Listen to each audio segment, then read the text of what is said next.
비트코인은 왜 가격이 오르락 내리락 하는 걸까요? 비트코인 1억 7천만 돌파, 3년 만에 6배 상승, 10년 뒤에 7억 원 예상? 이런 뉴스 들어보셨나요? 그런가 하면 요새는 1억 2천만 원대로 폭락했다. 이런 뉴스도 나오죠. 아니, 주식은 그래도 기업이 실적을 내잖아요. 주가가 오르고 내리는 게 이해가 가죠. 근데 비트코인은 회사도 없고 실적도 없잖아요. 그런데도 1억이 넘는다고?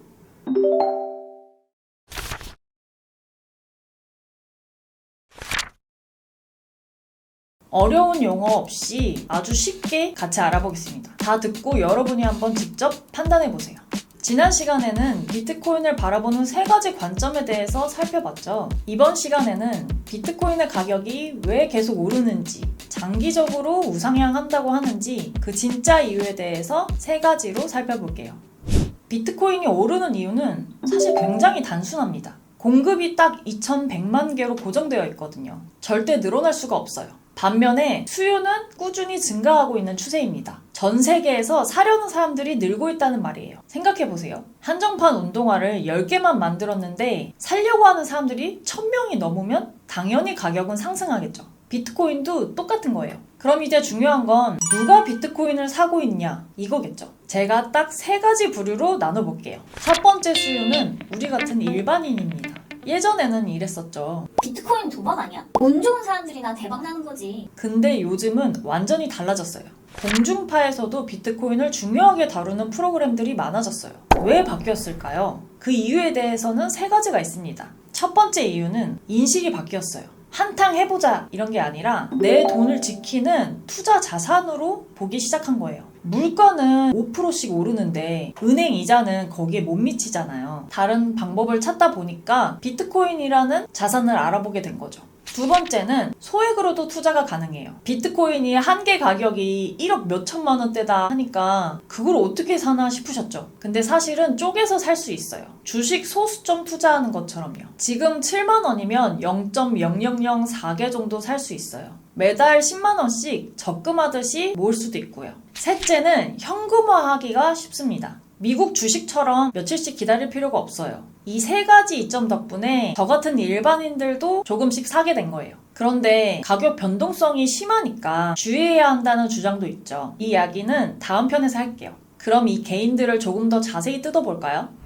개인 첫 번째는 인플레이션이 심한 나라에 사는 사람들이에요. 한국은 물가가 안정적인데 왜 필요해? 맞아요. 하지만 세계에는 매일 돈이 종이 조각이 되는 나라들이 있어요. 상상해볼까요? 오늘 10만 원으로 장을 봐서 물건을 5개를 샀어요. 그런데 한 달 뒤에는 같은 10만 원으로 물건을 3개밖에 못 사는 거예요. 정말 무서운 일인데 실제로 일어나고 있습니다.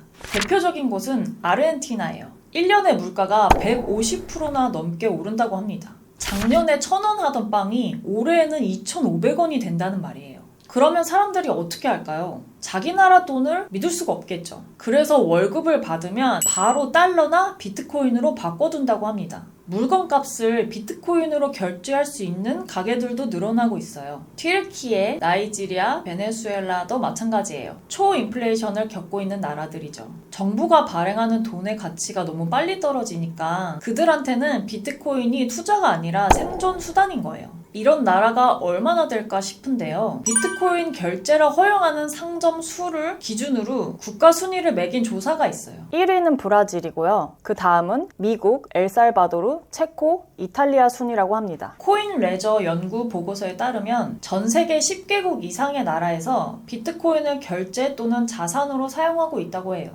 개인 그 두 번째 부류는 소위 선진국 시민들 중에서 정부를 불신하는 사람들이에요. 정부를 못 믿어? 부패가 심한 국가 일부의 이야기 아니야? 아니에요. 요즘 뉴스를 보세요. 소위 선진국으로 불렸던 프랑스, 영국, 미국에서도 시위가 많아졌잖아요. 그런 사람들은 이렇게 생각하지 않을까요? 돈의 공급이 많아서 가치가 너무 빨리 떨어져. 내 돈은 내가 지켜야겠다. 그러면 무엇에 관심이 생길까요? 누군가 마음대로 공급을 함부로 늘릴 수 없는 그런 돈이겠죠. 그게 바로 비트코인이라고 본 거죠. 아이비리그 코넬 대학의 2025년 연구를 따르면요. 정부나 은행의 신뢰가 낮을수록 비트코인에 대한 관심이 높다고 해요.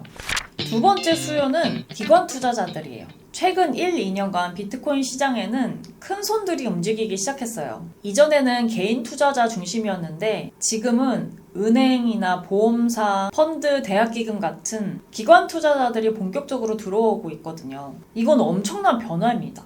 이게 왜 중요하냐면요. 저같이 간 작은 개인들은 기껏해야 몇만 원에서 몇백만 원 단위로 투자를 하잖아요. 그런데 기관은 수억에서 많으면 수천억 단위로 투자를 합니다. 규모 자체가 다른 거죠. 그 전에 기관 투자자가 뭐냐면요. 제가 진짜 쉽게 알려드릴게요. 내 돈이 아니라 남의 돈을 대신 굴리는 조직을 말해요. 은행은 고객 돈, 보험사는 보험료, 대학교는 학교 기금을 대신 투자해서 불리는 건데요. 그러다 보니까 엄청 보수적이에요.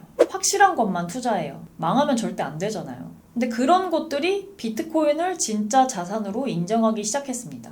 이제 몇 가지 실제 사례를 좀 살펴볼게요. 혹시 블랙록이라는 미국 회사 들어보셨나요? 이 회사는 다른 사람들의 돈을 모아서 대신 투자해주고 불려주는 자산운용사예요. 전 세계 최대 규모인데 관리하는 돈이 무려 1경 원이 넘는다고 합니다. 이 블랙록이요. 비트코인 관련 상품을 만들었어요. 뭐냐면요. 장바구니에 비트코인을 담아놓고 주식처럼 쉽게 사고 팔 수 있는 펀드를 말해요. 비트코인을 직접 사기는 어렵다고 했던 사람들도 이 펀드, 그러니까 ETF를 통해서 간접 투자를 할 수 있는 거죠. 이 상품이 출시된 지 1년 만에 돈이 엄청 몰렸대요. 약 125조 원이라고 합니다. 하버드가 비트코인에 투자한 거 아셨어요? 올해 8월에 하버드가 이 블랙록의 ETF에 약 1,600억 원 이상을 투자했다고 합니다. 거기에 아이비리그 브라운 대학교는 180억 정도, 남부의 하버드라는 에모리 대학도 220억 정도 투자를 했대요. 세 대학교의 투자금을 모두 합치면 2천억이 넘죠. 하버드 같은 곳은 단기 수익을 노리고 투자하지 않아요. 10년, 20년 뒤에도 가치가 남을 자산에만 보수적으로 투자를 해요. 그런 곳이 비트코인에 투자를 한다는 건 장기적 자산으로 신뢰를 한다는 거죠. 그 다음에는 JP모건 같은 은행의 움직임도 있어요. JP모건은 세계 최대 은행 중 하나죠. 여기서 비트코인 ETF를 담보로 대출을 해주는 상품을 검토 중이래요. 이게 무슨 말이냐? 우리가 대출을 받을 때 비트코인을 담보로 쓸 수 있다는 거예요. 마치 집을 담보로 대출받는 것처럼요. 그만큼 은행도 비트코인을 신뢰할 만한 자산으로 인정하고 있다는 거예요. 미국의 주 정부 예산도 움직이고 있습니다. 미국은 50개의 주로 이루어졌잖아요. 텍사스랑 뉴햄프셔에서 주 예산의 일부를 비트코인으로 보유하자는 법안을 통과시켰어요. 그 외 20개 주 이상에서는 같은 법안이 발의됐고 논의 중이라고 합니다. 거의 절반이죠. 게다가요, 미국은 국민들의 퇴직연금 401k라는 게 있는데요. 연금은 국민들의 노후에 긴밀한 거잖아요. 여기서도 일부를 비트코인으로 담을 수 있게 허용했어요. 미국의 전체 퇴직연금 자금은 한국 돈으로 1경 원이 넘는데요. 7.4조 달러? 그 중에 단 3%만 비트코인으로 옮겨 담아도 수백조 원이 새로 유입되는 거예요. 와, 어떤 생각이 드세요? 기관 투자자들이 들어오면서 비트코인의 위상이 완전히 달라졌어요. 안전하겠다 싶은 생각이 들지만 또 어떤 사람들은 이렇게도 말해요. 정보력 좋은 기관들이 이제 안 되겠네 하고 다 팔아버리면? 그럼 개인 투자자들은 속수무책이야. 그런데 여기서 끝이 아니에요. 마지막 수요 세 번째가 있습니다. 개인, 기관, 그 다음에는 국가예요. 중남미의 엘살바도르는 비트코인을 공식 화폐로 인정했어요. 우리나라로 치면 원화처럼 비트코인으로 세금도 내고 월급도 받고 한대요. 아직은 시범 단계라고 하지만 큰 변화죠. 미국, 브라질, 아르헨티나는 국가적으로 엄청나게 보유하고 있어요. 독일, 체코 같은 유럽 국가들도 관련 사업을 키우려고 법안을 만들고 있다고 합니다. 왜 국가들은 비트코인에 관심을 가질까요? 비트코인은 국경이 없거든요. 우리나라도 올해 갑작스러운 환율 변동이나 관세 충격 이런 것들이 있었잖아요. 그러니까 언제 벌어질지 모르는 경제 제재에 대비책이 될 수 있어요. 그런데 반대 관점도 있죠. 국가도 투기하는 거 아니냐. 엘살바도르는 경제 상황이 안 좋으니 막다른 선택을 한 거고 국민들도 반발이 많았다. 그리고 국민 세금으로 비트코인을 막 사면 요즘처럼 가격이 떨어졌을 때 어떻게 할 거냐. 누가 책임질 거냐. 국가가 산다는 게 안심이 되기도 하지만 반면에 너무 앞서간다는 생각이 들기도 합니다.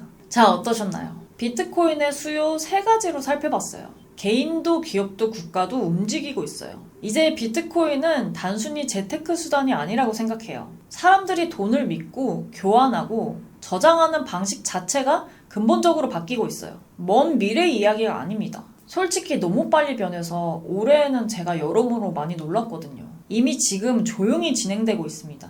그래서 이 과도기를 저와 함께 이해하고 참여할 수 있으면 좋겠습니다. 결국 비트코인이 공급은 고정되어 있는데 수요가 느니까 장기적으로는 올라간다는 얘기를 했어요.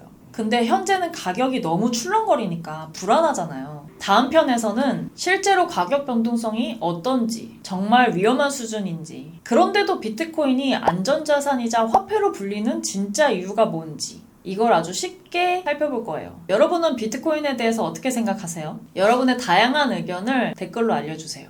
그럼 다음 영상에서 뵐게요. 안녕.